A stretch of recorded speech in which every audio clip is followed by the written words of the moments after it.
오후장에 집중해야 할 섹터와 종목에 대한 이야기 나눠보겠습니다. 오후장의 선택과 집중, 주식명가 MTNW 김성준 어드바이저와 함께 이야기 나눠보겠습니다. 위원님 어서 오십시오. 네, 안녕하세요. 네. 먼저 간밤 이증시는 FOMC에 대한 재해석이 나오게 되면서 숨고르기에 들어갔고 우리 시장은 오늘 HLB 그룹주가 그리고 또 한화 그룹주가 시장의 발목을 잡고 있는 가운데 외국인의 매집이 조금씩 들어오고 있다는 점은 긍정적으로 해석이 됩니다만 오후장까지 끝까지 지켜보셔야 될 것 같고요. 오늘 첫 번째로 볼 섹터는 반도체가 될 것 같습니다. 아무래도 시장에서 하나그룹주 그리고 HLB 그룹주가 말씀드린 대로 무더기, 낙폭이 나온 만큼 대피처로 반도체를 찾는 건지 외국인 기관이 코스피에서는 IT 투톱을, 코스닥에서는 중소형단을 매집하고 있고요. 그리고 간밤 미증시에서 마이크론도 시간 외 강한 흐름을 나타냈습니다. 다만 우리 시장에서는 이미 반도체주들이 오른 측면이 있기 때문에 이게 과연 얼만큼 반영될지가 좀 의문이긴 하거든요. 어떻게 보실까요? 예, 사실 최근 들어서 삼성전자를 외국인들이 5거래일 연속 순매수를 하고 있고 같은 기간 동안에 외국인들이 거래소 코스피에서는 순매수를 계속해서 보여주고 있는 흐름들이고요. 어떻게 보면 사실 반도체가 가장 좀 안전한 그런 피난처가 되고 있는 그런 흐름들이 지금 진행이 되고 있고요. 어제 삼성전자 6만 원을 넘어섰고 오늘 또 추가적인 상승세가 좀 이어지고 있는 그런 흐름들이고요. 하이닉스 역시도 오늘 상당히 좀 강한 흐름을 보여주면서 이 D램, 이 두 양사의 이런 흐름들이 지속적으로 나타나고 있는 긍정적인 흐름이고, 그러다 보니까 좀 반도체, 상대적으로 코스닥 같은 경우에도 그동안에는 외국인들이 거래소와 다르게 4거래 연속 매도를 하다가 오늘 소폭이지만 순매수를 하고 있는데요. 그래도 반도체 소부장주들이 상대적인 그런 강세가 계속해서 지금 나타나고 있다라는 것들은 긍정적인 측면이라고 좀 할 수가 있겠고, 어떻게 보면은 코스닥 내에서도 최근 변동은 상당히 종목별로 심하긴 합니다만은 그래도 가장 그 피난처로서의 역할을 반도체가 해줄 것으로 기대가 되고, 충분히 그런 또 이제 대장주로서의 주도 섹터로서의 역할이 지속적으로 나타날 것이다. 라는 기대는 해볼 수 있을 것 같습니다. 요즘처럼 계속해서 시장이 좀 오락가락하고 있고 특히나 오늘과 같은 시장에서야말로 반도체가 좀 피난처의 역할을 하고 있다는 점 체크해 보시면 될 것 같고요. 두 번째로 넘어가 보겠습니다. 자율주행 관련한 쪽 살펴볼 수 있겠는데 미 자동차 업계가 트럼프의 자율주행 규제를 좀 풀어줘라 요구하기도 했고요. 엔비디아에서도 관련 시스템인 헤일로스를 출시하기도 했습니다. 사실 관련주들 몇몇 종목들이 올라가는 거기는 한데 워낙에 오늘 방송에서 계속 오전장부터 한화 그리고 HLB에 관한 이야기가 나오다 보니까 조금 쉬어가기 코너로 자율주행에 대한 이야기도 좀 나눠보고 싶거든요. 전반적으로 어떻게 보실까요? 예, 기본적으로 최근에 테슬라는 상당히 좀 주가도 부진한 그런 움직임이고요. 기본적으로 이제 신모델을 앞두고 최근에 기존의 모델을 지금 상당히 할인 판매를 하고 있음에도 불구하고 판매량은 좀 저조한 그런 흐름들이기 때문에 테슬라의 부진은 조금 당분간은 이어질 수밖에 없다라고 지금 생각은 듭니다. 그래서 테슬라와 연결된 자율주행주, 대표적으로 피런티어라는 회사가 있는데 상대적으로 이 섹터 안에서도 주가 움직임은 상당히 더 부진한 모습을 보여주고 있는 흐름들이고요. 다만 테슬라 같은 경우에도 내년부터 이제 신모델과 함께 다시 한번 판매량은 크게 올라갈 수 있는 그런 가능성은 충분히 있기 때문에 저는 이 테슬라의 부진은 일시적 현상이라고 보여지고 아마 하반기 경서부터는 주가도 조금은 좀 나아지는 흐름을 보여주지 않을까라고 좀 보여지는 상황이고, 반면에 이 비테슬라 진영 말씀하셨던 엔비디아뿐만 아니라 구글의 웨이머라든지 최근 상당히 좀 강한 흐름을 보여주고 있는 중국의 비아디라든지 이런 쪽에서는 오히려 좀 더 좋은 흐름을 좀 보여주고 있기 때문에 관련해서는 제가 SOS랩이라든지 스마트 레이더 시스템 그런 회사들이 있고 오늘 사실 칩스앤 미디어가 주가가 강하긴 합니다만은 물론 이제 그 회사도 자율주행 관련된 그런 이제 IP를 고객사를 기존에 갖고 있고 또 신규 확장 가능성이 있어서 관련주긴 합니다만은 아마도 오늘은 그쪽뿐만 아니라 AI 그 데이터 센터향, 그러니까 반도체 관련해서 아마도 주가를 더 강한 움직임을 보여주는 것은 아닌가라고 보여지고요.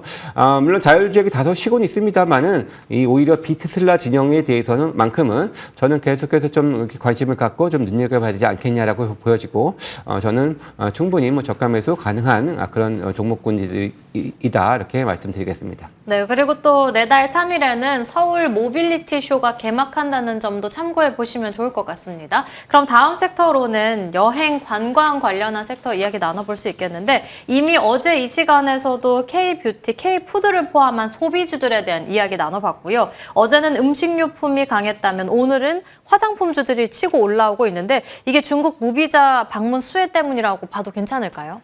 일단 뭐 그런 부분들도 뭐 심적 영향이 뭐 있을 거라고 보여지고요. 사실 뭐 그쪽도 그렇습니다만 뭐 카지노라든지 오늘 뭐 글로벌 텍스프리 같은 그런 회사들도 상당히 좀 강한 주가 움직임을 좀 보여주고 있는 부분들이고요.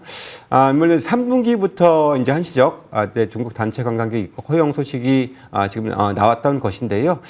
거기에다가 최근에 불고 있는 한한령 해제 분위기와 맞물리면서 이제 관련주들이 같이 동반한 그런 강세를 좀 보여주고 있는 부분들이고요.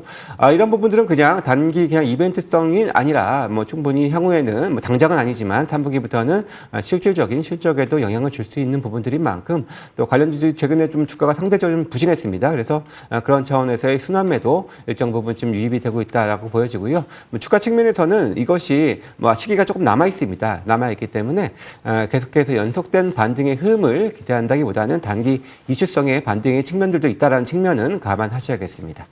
네, 그렇다면 이어서 오늘 시장에서 볼 수 있는 공략주로 넘어가 봐야 될 것 같은데 오늘같이 혼란스러운 시장에서 어떤 쪽 공략해보는 게 좋을까요? 예, 일단 기본적으로 제가 앞서서도 말씀드렸던 반도체 업종이 가장 편안한 선택지라는 생각은 뭐 변함이 없고요. 그중에서 저는 오늘 리노공업이라는 회사를 한번 준비를 해봤습니다. 기본적으로 이제 전통적으로 4분기 비수기에도 양호한 실적을 보였었던 이제 테스트 소켓 업체인데요. 이 회사는 기본적으로 영업이익률이 상당히 높은 회사입니다. 지난 4분기에도 44% 정도가 나왔고 올해 연간으로도 한 46% 정도의 영업이익률을 보일 수 있을 정도의 나름의 경쟁력이 좀 충분히 있는 회사라고 볼 수가 있고요. 특히나 강점이 있는 부분들은 바로 이제 R&D용 테스트 소켓 쪽에 압도적인 점유율을 갖고 있는 회사가 바로 리노공업인데요. 사실 이 회사가 또 주요 매출처가 이 모바일용 모바일용 수요가 가장 큰 그런 부분들인데요. 우리가 지금 신장에서 기대하고 있는 것은 AI 수요 확대와 함께 온 디바이스 AI와 관련된 그런 흐름들로 좀 진행이 되고 있고 실제로 관련해서 상당한 좀 연구 개발들이 활발히 진행이 되고 있는 그런 부분들이기 때문에 관련한 매출은 꾸준히 늘어나고 있고 향후에 이 온디바이스 AI가 보다 더 활성화 시에는 충분히 더 실적적인 측면에서도 기대를 하고 있는 부분들이고 또 추가적으로 지금 증설 진행 중인데 물론 내년 하반기 준공 목표로 지금 진행 중인 있는데요.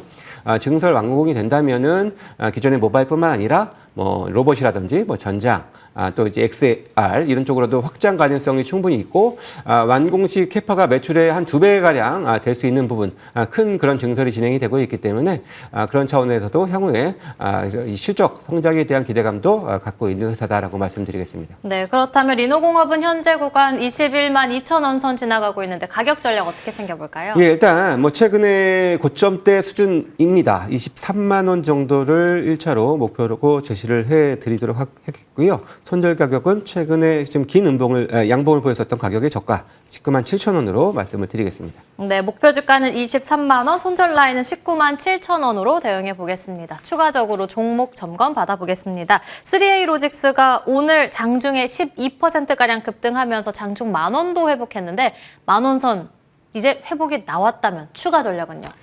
사실 이 회사가 이제 변동성이 좀 큰 그런 흐름을 좀 보여주고 있고요. 사실 오늘도 그 엔비디아 이번 행사를 통해서 이제 소캠 공개가 됐고요. 상대적으로 오늘도 반도체 내에서도 이 소캠 관련주들이 상승세를 좀 보여주고 있고 국내 유일한 그런 설계 솔루션을 갖고 있는 회사 3A 로직스가 그런 뉴스와 함께 좀 부각된 측면들이 있는데요.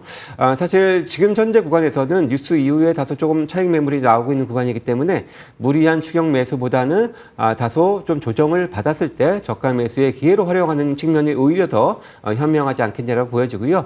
저는 꾸준하게 장기적인 관심을 놓지 말고 관심을 가져야 될 회사긴 합니다만은 지금 현재 주가 수준에서는 일단 추격 매수보다는 조금 관망을 해보자라는 말씀을 드리도록 하겠습니다. 네, 그렇다면 추가적으로 필옵틱스의 경우에도 5만 원대 아래에서 오늘은 좀 쉬어가고 있는데 이럴 때 전략 어떻게 챙겨볼까요? 예, 제가 일전에 사실 말씀을 드렸던 가격 보다 이제 거의 근접하게 지금 밀려 있거든요. 어떻게 보면 기술적으로도 그 이전에 돌파했던 수준을 지금 다시 되밀렸기 때문에 제가 이 반도체 종목 섹터가 나름의 편안한 구간이라고 말씀을 드렸던 이유, 상대적으로 최근에 유리기판이 관련 업체들이 좀 주가는 좀 부진한 모습을 보여주고 있거든요. 근데 좀 더 전 확산 가능성도 충분히 있는 삼성전자의 하이닉스의 움직임이라면은 지금 구간에서는 좀 다시 분할 매수를 해봐도 좋은 구간으로 다시 되밀린 것은 아닌가라고 판단을 하고 있습니다. 분할 매수, 추가적인 매집해 가도 괜찮을 자리로 언급해 주신 만큼 참고해 보도록 하겠습니다. 오늘 무방 준비되어 있죠? 예, 일단 뭐 항상 2시 반에 진행을 하는데요. 역시 오늘 가장 안전한 선택처라고 말씀을 드린 반도체 업종을 중심으로 그리고 또 내일 뭐 미국 시장 오늘 때 만기를 앞두고 있는데 뭐 그런 시장에 대한 전망까지 해서 관심주까지 이렇게 제시를 해드리는 시간 지금 준비했으니까요. 많은 참여 부탁드리겠습니다. 2시 반 무방도 함께 하시길 바라겠습니다. 지금까지 김성준 어드바이저와 함께 이야기 나눠봤고요. 터닝포인트 11도 여기서 마치도록 하겠습니다. 시청해주신 여러분 고맙습니다.